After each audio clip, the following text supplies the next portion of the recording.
Salut à tous. Nous sommes donc sur DFM TV et c'est Classico qui revient donc sur la 27e journée de la Botola Pro 1 avec ses conséquences au niveau du classement à 3 journées de la fin. On verra exactement ce qu'il en est de la lutte pour le titre cette saison et aussi ce qu'il en est pour la descente en Botola 2. Je ne suis pas seul, je suis avec Youssef Moutawakil. Salut Youssef.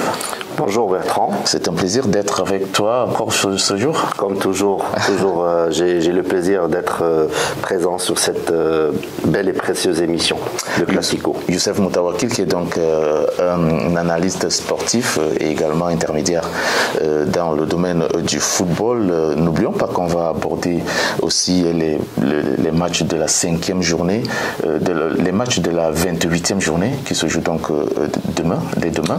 Oui. Et sans oublier que les Lions de l'Atlas vont jouer en Afrique du Sud demain, leur match de la 5e journée des qualifications de la Coupe d'Afrique des Nations Côte d'Ivoire 2023. Même si le Maroc est déjà qualifié, ça reste un match très important pour Walid Regragui et ses hommes. Alors, Youssef, on ne va pas prendre assez de temps, on va directement commencer notre échange avec la 27e journée de la Botola Pro 1.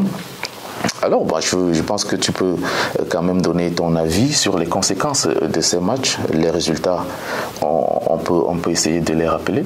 Il y a Agadir et le WAC qui ont fait égal 0 but partout. Un match nul, un tout petit peu amer pour le WAC qui perd un peu les points au niveau de la lutte vers le titre. Shabab Mohamedia a largement battu Maghreb Fest 3 buts à 0. Difa El Jadidi est tombé à domicile face au Rajat Casablanca, face à Oujda, Mouloudia Oujda, 0 but contre 1. Difa qui est en difficulté. Et puis l'AS Far qui a difficilement battu Kouribga 1 but à 0. On a quand même vu cette équipe de Kouribga manquer un penalty pratiquement en fin de match. Et puis les Phares ont marqué sur penalty aussi. Donc oui. C'est à dire que le match n'était pas du tout facile pour ça chauffe en fin de ce championnat. Déjà, il y a beaucoup d'équipes. Si on parle du bas de tableau, quelques équipes qui n'ont pas assez de différence de but. Donc sur un seul match, le classement peut changer facilement. Si on parle aussi du match phare OCK, donc les Phares a gagné. Elle a gagné 2 points sur cette journée, 2 points sur le WAC qui a été tenu en échec 0 partout à Agadir. Oui, c'est vrai, les Phares, moi je prévoyais que ça va être dur pour les Phares parce qu'il y a eu un arrêt de championnat et l'OCK c'est une équipe qui lutte pour le maintien. Malheureusement pour cette équipe de l'OCK, encore une fois, c'est pratiquement le même scénario qu'en 2020 quand ils sont descendus en 2e division. Donc ils avaient raté un penalty lors d'un match à la dernière journée. Le penalty qui est du joueur Sarouk, si je me rappelle. Le penalty qui a condamné l'équipe de l'OCK de jouer en 2e division. Donc cette fois-ci, il rate encore une fois un penalty. Bon, ça aurait donné un seul point à l'OCK. C'est vrai que ces équipes-là, ils ne doivent pas chercher un point. Même si tu joues contre les Phares, tu dois jouer pour gagner. Donc 1 point et 0 point, ça n'a pas trop changé. L'équipe de Wydad a été tenue en échec, 0 partout. Ils ont fait un bon match. C'est aussi peut-être la fatigue. C'est peut-être aussi le mental. Il a sa part aussi de cet échec. On parlait même d'une séparation avec l'entraîneur Sven, mais c'était pas vrai. Donc il y avait des rumeurs de partout. En ce qui concerne le bas du tableau, ça chauffe entre plusieurs équipes et finalement c'est 2 équipes qui vont tomber. Donc il y a l'équipe de Tanger qui a fait un match nul encourageant de partout à Touarga. L'équipe de Tanger, c'est une équipe qui est en forme malgré le match nul. Ils ont gagné beaucoup de points sur la phase retour. Ils ont fait vraiment je vais dire en espagnol, une remontada vraiment à applaudir.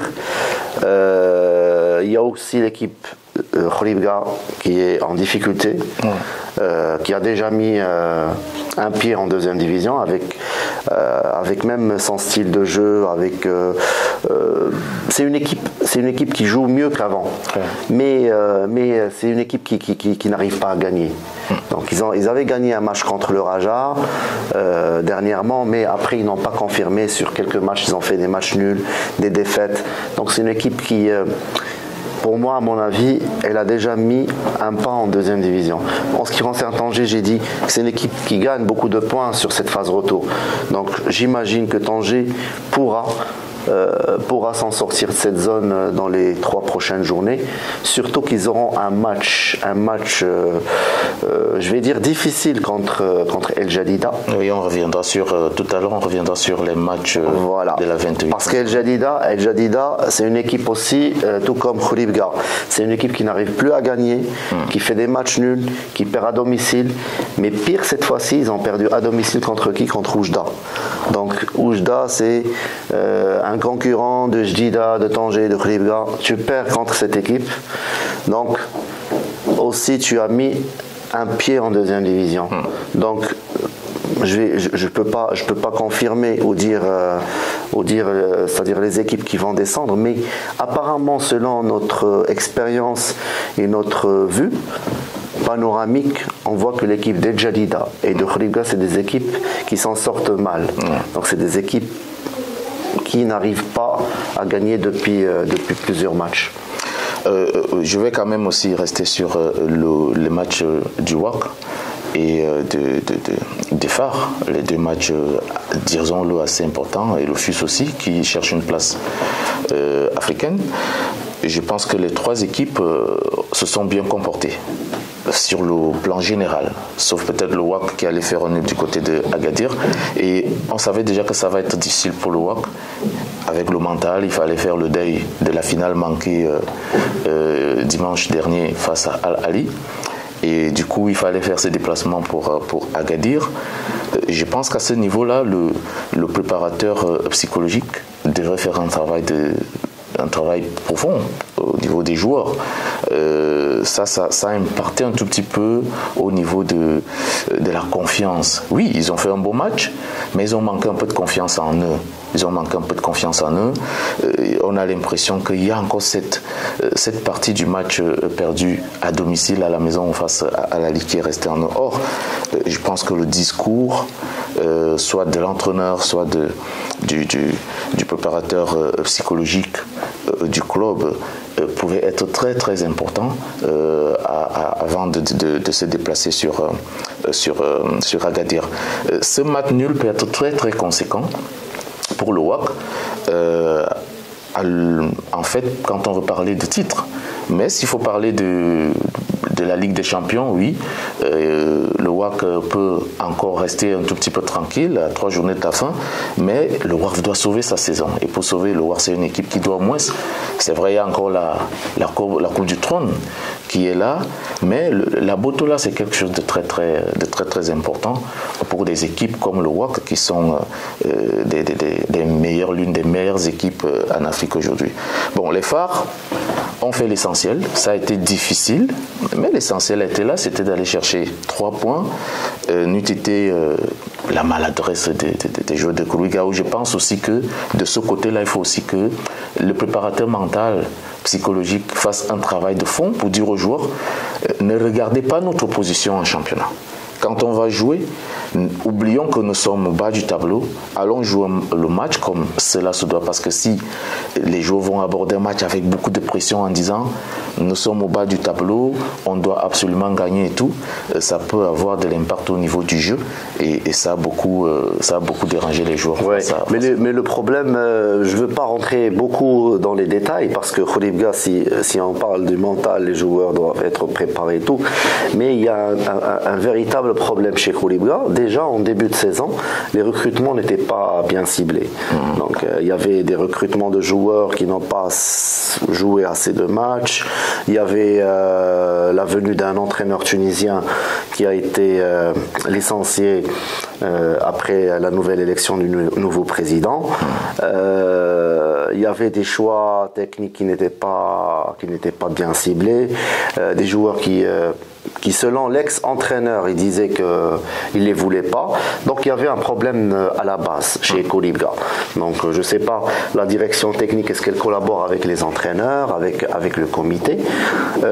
Donc la catégorie de joueurs actuels à Kholibga, c'est des joueurs...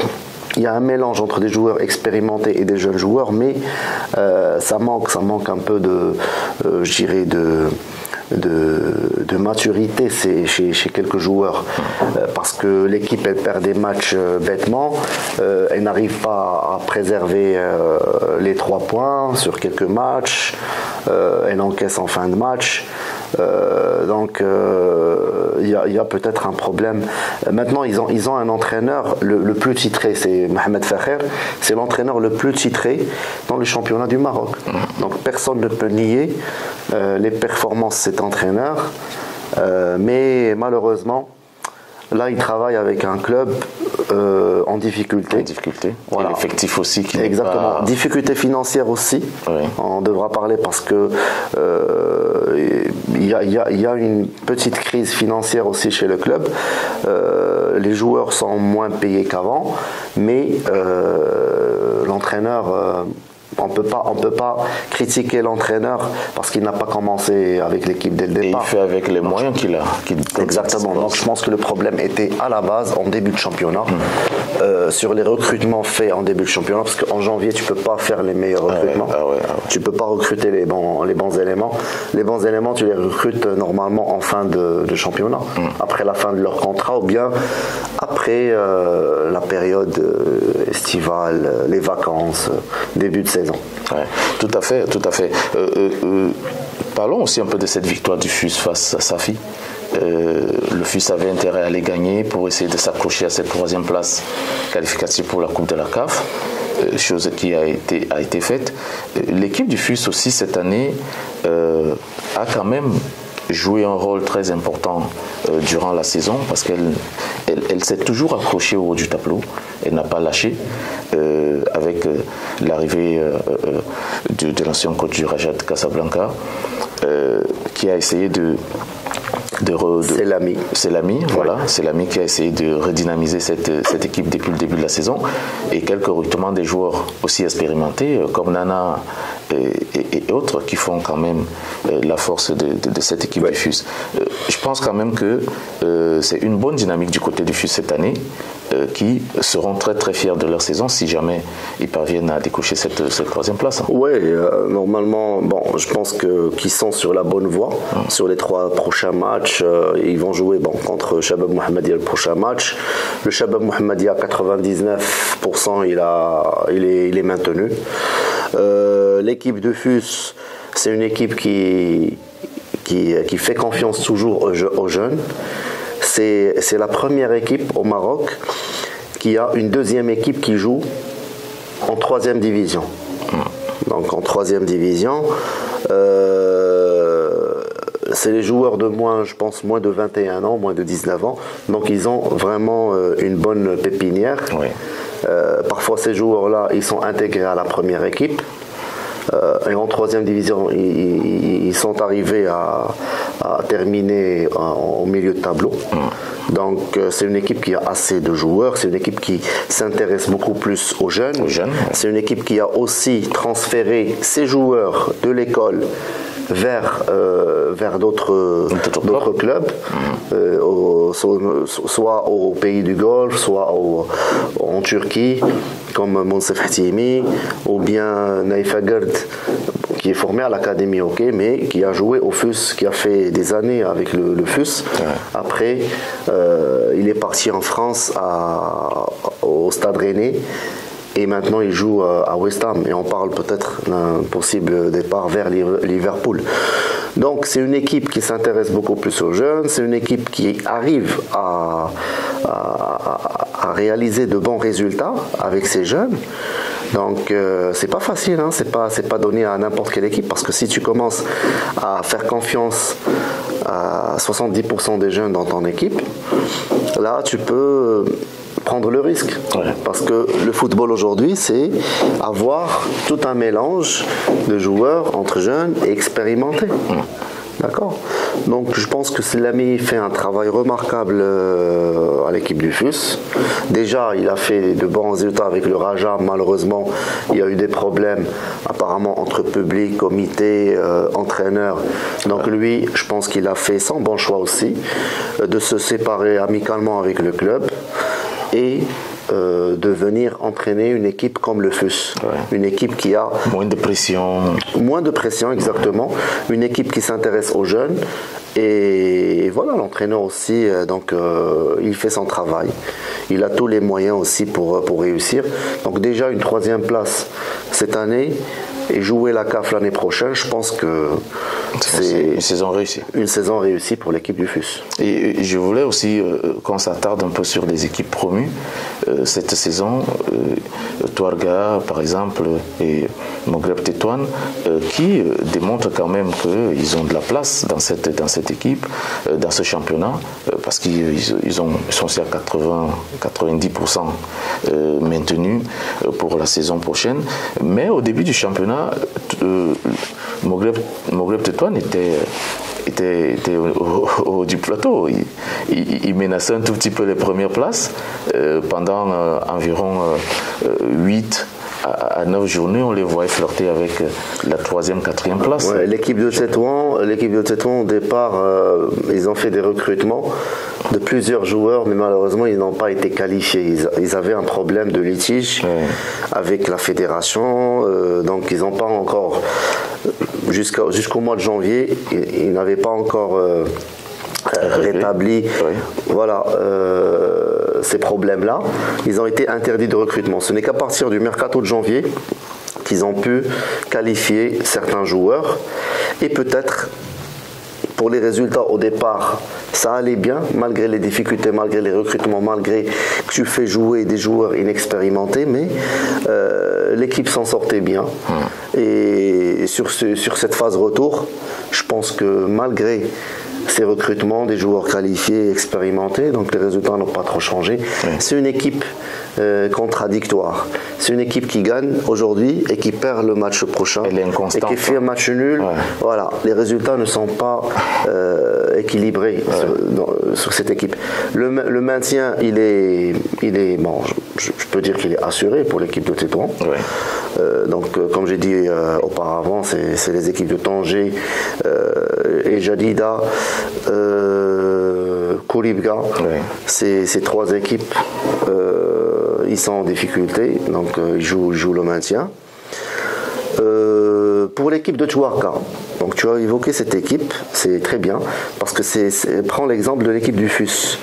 C'est une équipe qui a des jeunes joueurs, un jeune entraîneur, c'est Sektiwi, aussi qui fait jouer des jeunes joueurs. D'accord. Donc ils ont les joueurs Nakash, le petit frère de Brahim Nakash, l'ex-capitaine du WAC. Aussi les 2 frères Khalej, c'est les frères c'est les joueurs, les enfants du père Tahel Khalej, l'ex-joueur de l'équipe nationale. Donc aussi il y avait un gardien apparemment qui s'est blessé sur la phase retour, c'est apparemment Khayati, donc c'est une équipe qui s'intéresse aussi aux jeunes et qui a quand même sur cette première saison en première division depuis des années, elle a su se maintenir grâce aussi à la bonne vision, la bonne préparation dès le départ de la saison. Et si tu prends le FUS et tu prends l'équipe de Touarga, ce sont 2 équipes qui n'ont pas changé d'entraîneur depuis le départ.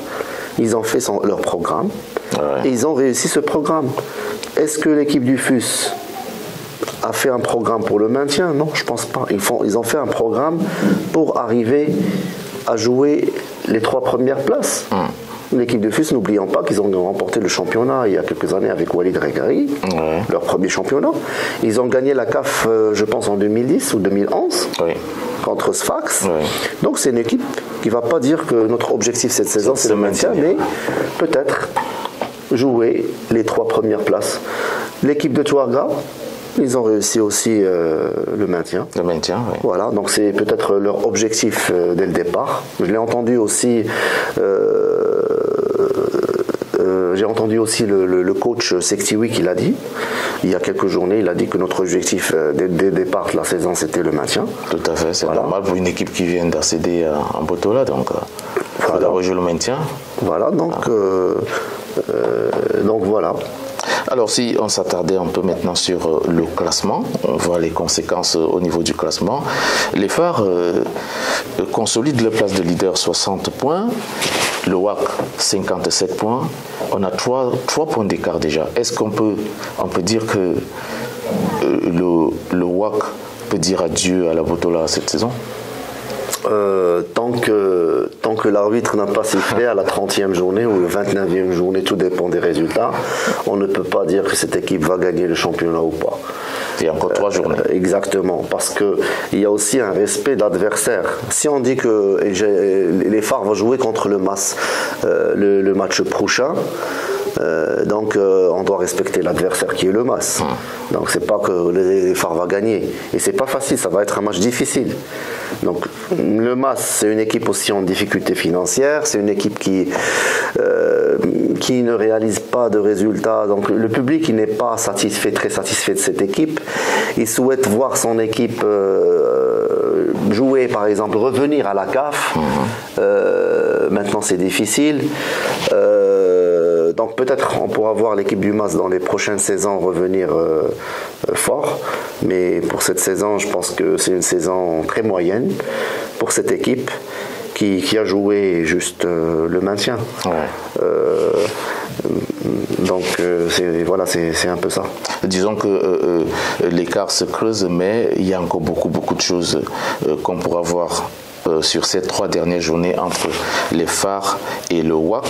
Le FUS qui, dans sa 3e place, va progressivement vers sa place qualificative pour la Coupe de la CAF. Le FUS qui reste 3e avec ses 50 points.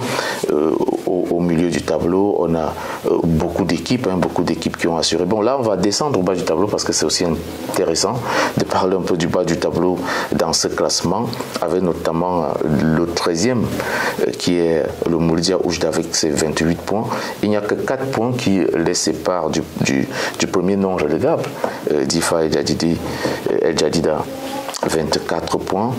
Ça va être très très serré sur les 3 derniers matchs entre Kouribga, Tanger, Difa et Oujda pour le maintien. Les 4 équipes vont quand même batailler dur pour maintenir leur place en Botola cette saison. Ouais, mais comme j'ai dit tout à l'heure, tu vois l'équipe de Oujda et Tanger, ces 2 équipes te donnent confiance. Tu vois leur style de jeu, comment ils jouent et comment ils ont pu remporter quelques matchs et quelques points précieux sur les dernières journées.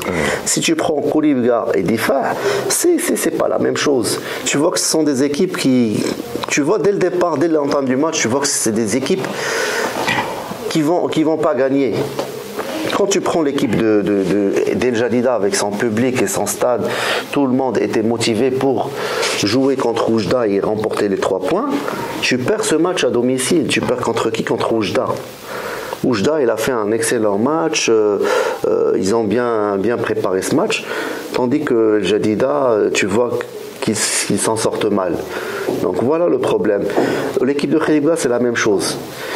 Si on les compare avec Tanger aussi, Tanger, c'est une équipe qui a remporté beaucoup de points. Mais Youssef, je n'arrive pas à comprendre ce problème qui a Tanger. Tu auras le match Tanger et Jadida. Oui. Et Tanger et Jadida, moi je peux te. Bon, dans le foot, tout est possible. Ouais.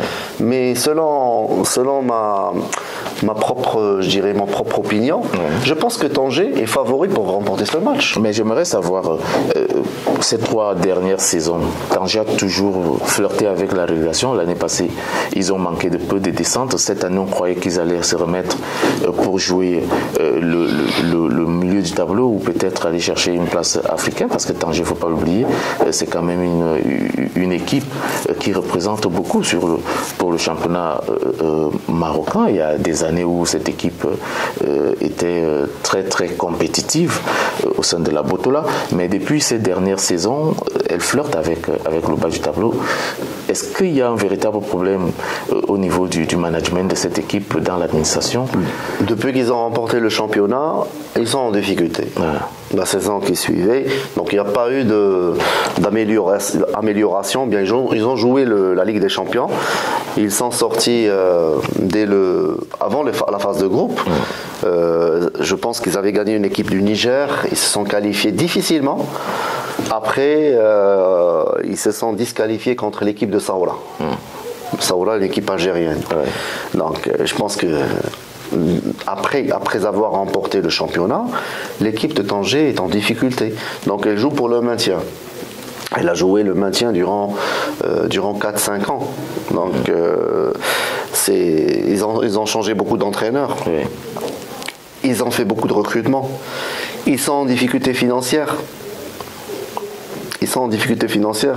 Ils ont eu même beaucoup de cas de litige. D'accord. Donc le problème c'est ça. C'est peut-être, bon, je sais pas, la mauvaise gestion ou la bonne gestion. Ça reste aux encadrants de l'équipe. Mais apparemment ils ont beaucoup de joueurs qui ont déposé leur dossier à la fédération. Le litige, ils ne sont pas payés, des retards de paiement. Donc il y a peut-être un problème au niveau du plan financier du club. D'accord. Donc une désorganisation dans ce côté. Mais je pense que l'équipe maintenant est en train de se rattraper, car ils ont signé à des joueurs, des éléments clés dans l'équipe. Il y a eu le retour du défenseur sénégalais Konaté, Youssoufa. Des joueurs en prêt comme Souboul, comme le gardien Gaya Marbeh, qui est un excellent gardien. Tu as le recrutement du joueur Metoueli, le joueur aussi qui jouait au Mas de Fès, le joueur alors il jouait à Kimi 7 et Marefès, dont j'ai oublié le nom. Donc ils ont pu recruter plusieurs joueurs en mois de janvier. Donc ces joueurs qui font la différence, c'est des joueurs professionnels, c'est des joueurs connus dans le marché. Donc ils ont investi sur ces joueurs parce qu'ils ont signé pour des montants élevés. D'accord. Mais attention, si l'équipe sauve, ils doivent revoir le plan financier. Donc essayer de voir pour ne pas avoir de problème, parce que le problème financier et les paiements de joueurs, ça donne de mauvais résultats dans le long terme. Ça impacte toujours les résultats dans les résultats du club. Le joueur que je voulais dire tout à l'heure, c'est Belmachi. Belmachi, oui. Alors, on va revenir donc, je vais essayer de rétablir le classement. Première équipe donc, AS FAR 60 points. Deuxième, le Wydad Athlético de Casablanca 57 points. Troisième, le FUS de Rabat 50 points. Quatrième, Olympique Safi 41 points. Cinquième, le Raja Athletic Club de Casablanca, le Raja Club Athlétique de Casablanca 39 points. Sixième, Berkane 37 points. Septième, Jeunesse Sportive Soilem 36 points. Huitième, Maghreb Fès 34 points. 9e US Touarga avec ses 33 points. 10e Hassania d'Agadir 32 points. 11e Shabab Mohamedia 31 points. 12e Moghreb Tétouane 29 points. 13e Mouloudia Oujda 28 points. 14e Difa El Jadida 24 points. Et puis maintenant on va à la zone rouge avec en 15e position IR Tanger 23 points et 16e Kouribga qui est donc au bas du tableau avec 22 points. Vous voyez donc l'écart n'est pas très grand entre Kouribga qui est 16e et le 13e Oujda. Il n'y a que 5 points, il n'y a que 6 points qui les séparent, donc à 3 journées de la fin. Tout peut encore être possible. On va évoquer le cas des buteurs. Sambou Diouak, meilleur buteur actuel avec 12 points. C'est quand même une bonne saison pour Sambou qui joue sa première saison en Botola. Ça, il faut le saluer. Oui, 12 buts parce que dans le championnat du Maroc, sur quelques journées, il n'y a pas trop de buts. Il n'y a pas trop de buts. Mais quand il y a trop de buts, c'est pas forcément les attaquants qui marquent. Ouais. Voilà. Si tu prends plusieurs équipes, si tu dis Wydad, Sambo, il a marqué 12 buts. il faudra voir combien le Wydad a marqué. Ouais. Donc je pense qu'il n'a pas marqué la moitié des buts du Wydad. Ouais. Des défenseurs marquent comme Farhan, Amir Farhan, des joueurs comme des milieux de terrain comme Ayman Hassouni. Parfois c'est le milieu défensif Jabran qui marque des pénaltys. Ouais. Parfois c'est Atiyatullah, des coups francs. Donc il n'y a pas que les attaquants qui marquent en Botola. C'est pourquoi on finit par 15 buts, 16 buts, buteur du championnat. Ouais. 12 buts, c'est faible. Hein. Ouais. 12 buts parce que normalement, sur les dernières années, c'est au-delà de 15-16 buts. Normalement, oui. D'accord. On aimerait quand même voir un meilleur buteur avec 22 buts, pourquoi pas en Botola. Ouais, le record, c'est toujours obtenu par Boussati, le joueur des années 70 de l'équipe de Kenitra, qui a pu arriver à 25 buts. Ouais. Voilà, donc les attaquants qui ne marquent pas assez. Le deuxième meilleur buteur, c'est Anouri du FUS de Rabat, il a 10 buts. Maintenant, les défenseurs qui marquent aussi beaucoup dans cette... c'est assez surprenant. Diné Borges, troisième meilleur buteur, il est défenseur. AS Far, il a marqué 9 buts cette saison pour un défenseur. Ça fait quand même... Voilà, c'est ce que je voulais dire. Et je veux parler aussi de Dayo, Issoufou Dayo de Berkane, qui est quatrième meilleur buteur avec 8 buts. Les défenseurs se mettent aussi à la lutte. Dayo parce que c'est un joueur qui marque des pénaltys. Oui. Donc c'est un joueur qui marque des pénaltys. Parfois, moi, juste comme conseil, parce que normalement les tireurs de pénaltys, c'est toujours choisi par le coach. Oui. Mais je ne comprends pas pourquoi dans le foot, plusieurs coachs par exemple au Maroc, c'est juste un point de vue. Pourquoi on donne toujours les tireurs de pénalty, c'est des défenseurs. Donc je ne sais pas exactement pourquoi. Alors que par exemple si tu prends Sambo, s'il tirait des pénaltys et marqué, donc je ne pense pas qu'il sera bloqué sur les 12 buts, mais je pense qu'il aura 16 ou 17 buts. Sur les 12 buts, il n'a marqué aucun pénalty. Tout à fait, oui. D'accord. Et si tu prends Dayo, je pense qu'il a marqué tous les buts, pratiquement, pas tous les buts, mais pratiquement la plupart des buts, c'est des pénaltys. Ouais. Ouais. D'accord. Alors, on va se pencher sur le programme de la 28e journée. Renaissance Berkane va donc affronter US Touarga et puis le FUS du Rabat va aller chercher sa 3e place face à Shabab Mohamedia. Jeunesse Sportive Soalem sera face à Agadir. Kouribga joue sa survie en Botola et ça sera avec la réception de Maghreb Tétouane. Et puis il y a ce match entre Maghreb Fès et AS Far. Voilà, Maghreb Fès AS Far. AS Far qui doit encore aller chercher à battre cette équipe de Maghreb Fès. Ça va être très dur pour les Far cette fois-ci. Oui. Ça va être très dur. Voilà. Et puis il y a une certaine rivalité aussi entre les Mas Fès et les Far. Donc c'est un match à regarder et on verra comment l'AS Far va se comporter à l'extérieur dans cette rencontre. Le duel des mal classés. IR Tanger 15e et Difa Djadidi 14e. Les deux équipes n'ont qu'un point d'écart. Ça sera peut-être le match décisif pour le maintien. Et puis le Wydad qui va recevoir Olympique Safi. C'est aussi un match très important pour le Wydad qui n'a plus droit à l'erreur. Il faut absolument gagner maintenant tous les matchs pour espérer que l'équipe de AS Far peut faire un faux pas. Donc le championnat reste ouvert, jouable. Oui, le championnat est jouable, mais les Far est à 6 points du gain du championnat. Voilà, parce que à 6 points, parce que s'ils vont terminer ex aequo avec le WAC, c'est pas la différence de but, mais c'est les matchs joués aller-retour. Ouais. Donc les Far a gagné 3-0 en match aller, match nul, 1 but partout. Donc c'est la différence. Pas la différence but, mais les confrontations directes entre les deux clubs. Mais c'est toujours jouable. Premier, deuxième à 3 points. Donc rien n'est encore fait. Au contraire, donc la pression remonte côté Far, beaucoup plus qu'au Wydad. Le Wydad joue un match difficile contre l'équipe de l'OCS Safi, qui veut terminer 4e. Voilà. Donc, c'est l'objectif du club. Hein. C'est l'objectif du club. Une fois, bon, j'ai parlé avec un du comité du club. Il m'a dit que la 4e place, c'est notre objectif avec l'entraîneur égyptien. Donc, je pense même la 4e place cette saison pourra leur offrir la possibilité de jouer la Coupe de la CAF. Donc c'est à voir, soit le vainqueur de la Coupe du Trône qui va jouer la CAF, ou bien le 4e.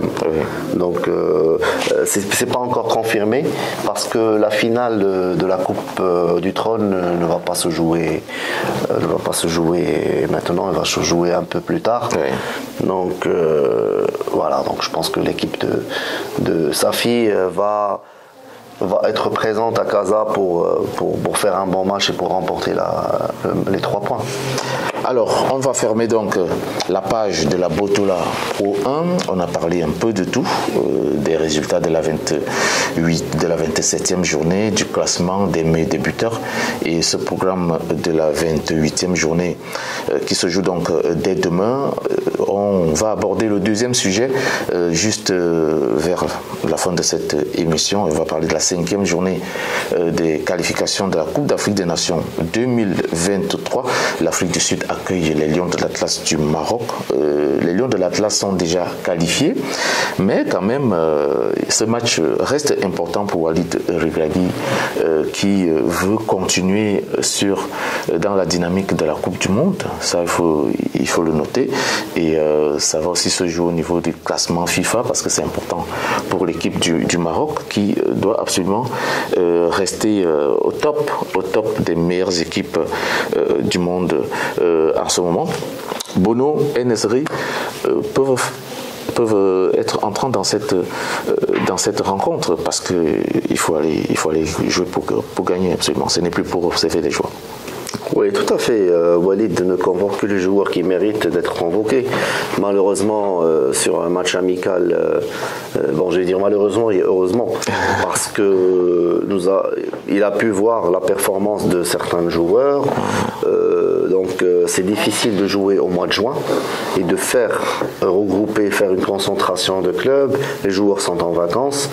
Donc, le 0-0 contre le Cap-Vert était peut-être un petit avertissement aux joueurs pour qu'ils ne se relâchent pas, pour qu'ils continuent à travailler, parce qu'ils sont en concentration avec l'équipe nationale pour gagner leur match, parce que c'est un objectif. Donc match nul 0-0 contre le Cap-Vert, c'est pas grave. Ça nous a permis de savoir beaucoup de choses et en même temps d'aller en Afrique du Sud avec l'idée de gagner et remporter le match. Parce que déjà tu perds quelques points au classement FIFA quand tu fais match nul face au 71e mondial qui est le Cap-Vert. Maintenant tu dois aller chercher les 3 points de la victoire en Afrique du Sud. Ça va pas être facile. L'Afrique du Sud était une bête noire du Maroc, parce que l'équipe du Maroc ne gagnait pas l'Afrique du Sud. La toute première victoire du Maroc face à l'Afrique du Sud remonte à quelques années lors de la CAN avec, je pense, c'était Hervé Renard. Alors, soit Hervé Renard, donc si je me rappelle bien, le Maroc avait gagné 1-0.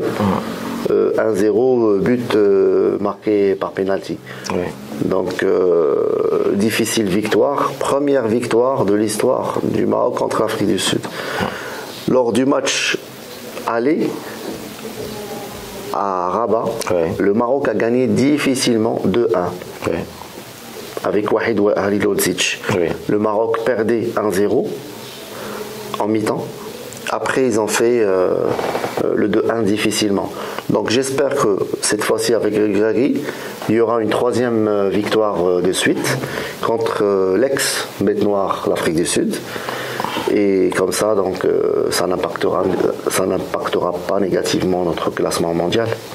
Justement, il faut quand même aussi dire que le Maroc sort de 2 matchs nuls successifs, sans marquer de but. Quelque part aussi, l'entraîneur doit essayer de mettre un peu de frapper le poing sur la table pour l'attaque marocaine. On termine un match face, je crois que c'était le Chili, Le Pérou, merci. Face au Pérou, 0 but partout. Oui, on peut l'accepter. Mais quand même, face à cette équipe du Cap-Vert, cette belle équipe du Cap-Vert, bien sûr, il fallait que les Lions de l'Atlas essayent de marquer un but pour remettre un tout petit peu en confiance cette attaque-là. Parce que pour les équipes comme les Lions de l'Atlas, qui sont quand même dans le top 4 des équipes du mondial, on a quand même envie de voir une certaine constance. Et je pense que, en quelque sorte, sans toutefois minimiser l'adversaire qui est le Cap-Vert, il faut démontrer qu'on a des capacités, des ressources mentales, des ressources physiques et de la réussite aussi, avec la qualité des joueurs qu'on a. Donc pour moi aussi, le match nul, oui, bon, c'était un match amical, mais ce match nul, s'il y avait une victoire derrière, pour moi, ça devait quand même nous permettre de savoir que oui, le match face au Pérou était peut-être un faux pas et que bon, face, surtout au niveau de la recherche et de l'efficacité. C'est ça, surtout ça mon problème. Et ça, il faut le confirmer demain face à l'Afrique du Sud, parce que si le Maroc finit le match face à l'Afrique du Sud demain sans marquer de but, pour moi, il y aura des questions qui vont commencer à se poser. Est-ce que l'attaque est en panne, en perte de vitesse? Est-ce qu'il y a des questions qui vont commencer à se poser? Moi, je pense que Walid va travailler sur ce thème-là. Peut-être après, il y aura des convocations de nouveaux joueurs qui jouent en attaque. Oui. Il y a un certain joueur qui joue à l'Atlético de Madrid. C'est un jeune de 19-20 ans. Je crois qu'il a été convoqué. Il a été convoqué chez les U23, je crois. Oui, ouais. C'est Abdellah Rehani. Ouais. C'est un excellent attaquant. On espère bien cette année le voir avec la première équipe de l'Atlético de Madrid. Je pense que c'est l'année là où il va peut-être être mieux connu au Maroc. Oui. Je pense qu'il aura sa place d'ici quelques mois avec la sélection du Maroc. Oui. Tu as le joueur Nessiri. Nessiri, c'est un joueur, c'est un attaquant. Il peut marquer à n'importe quel moment. Il ne marque pas trop de buts parce que c'est un joueur qui bouge trop, qui est toujours sur les côtés, décroche, au milieu de terrain, en défense, pour défendre et récupération de balles aussi. Ouais. Il est très important. Donc c'est un profil d'attaquant. Pas trop restant dans la surface. Non, voilà. Exactement. Voilà. Donc c'est un peu ça. Donc il y a peut-être. Il y a peut-être une fébrilité au niveau de l'attaque. Ouais. L'attaque, elle est un peu en difficulté, donc on ne marque pas trop de buts. Mais sinon, l'équipe se procure des occasions. Oui. L'équipe se procure beaucoup d'occasions. Face au Cap-Vert, il y a eu une énorme, une panoplie d'occasions, mais malheureusement, il y a eu ce manque d'efficacité. Et c'est ça, je pense que Walid doit absolument travailler dessus. Mais je reste confiant en Afrique du Sud. Je reste confiant parce que... Bien sûr que ça n'enlève à rien la qualité de jeu de l'équipe. Hein. Le style de jeu des Sud-Africains, c'est un style de jeu anglophone. C'est le kick en roche, voilà. Voilà, on saute les lignes, c'est physique. Mais je pense que le Maroc peut faire un bon match. Oui, puisque le Maroc, c'est une équipe qui met la balle au sol, qui essaie de dérouler. Sur la dernière rencontre jouée en Afrique du Sud, en Coupe d'Afrique, le sélectionneur national Walid Regragui était adjoint de Rachid Taoussi. Et le Maroc avait fait deux partout en Afrique du Sud. À l'époque, l'équipe nationale n'était pas une équipe qui faisait peur en Afrique. Oui. C'était une équipe un peu plus que la moyenne, mais avec des joueurs, au Maroc, il y a beaucoup de joueurs et tout, mais l'équipe ne tournait pas bien. Et on a fait match nul de partout. Donc, et l'Afrique du Sud était plus forte. Donc c'était une sélection qui était bien en Afrique à ce bien placée. Oui. Maintenant l'Afrique du Sud, la sélection, c'est pas l'élément fort chez les Sud-Africains, c'est le gardien de but Williams du Sundowns. Oui. Je pense que c'est un bon gardien. Oui. Je pense que c'est un bon gardien. Je pense que cette équipe ne pourra pas encaisser beaucoup de buts sur plusieurs matchs grâce à ce gardien qui est performant et qui organise bien sa défense. Même s'il est petite taille, il joue bien avec ses pieds, il a de bons réflexes, il parle avec ses défenseurs, il joue calmement. Donc je pense que c'est l'un des meilleurs gardiens en Afrique aussi, tout comme Bounou. Youssef, on a passé 40 minutes. Ça allait très vite, on ne s'en rend pas compte. Je pense qu'on a fait le tour de notre programme. Et on va tout simplement dire voilà, bonne chance aux Lions de l'Atlas demain face au Bafana Bafana d'Afrique du Sud. Et on va rester très très scotché sur la 28e journée de la Botola Pro 1 qui se joue donc demain avec un œil vers l'Afrique du Sud pour ce match aussi important pour le Maroc qui, même si elle est déjà qualifiée pour la CAN, ça c'est sûr, doit, n'est-ce pas, garder la dynamique, la même dynamique de la Coupe du Monde, c'est-à-dire cette équipe conquérante et qui doit rester au top au classement FIFA. C'est terminé pour Classico d'aujourd'hui. Youssef, merci.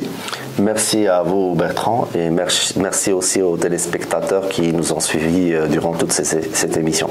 Faites-nous confiance, abonnez-vous massivement sur la page, essayez de nous donner aussi de temps en temps votre avis sur les analyses. Portez-vous bien et à très bientôt pour une autre sortie.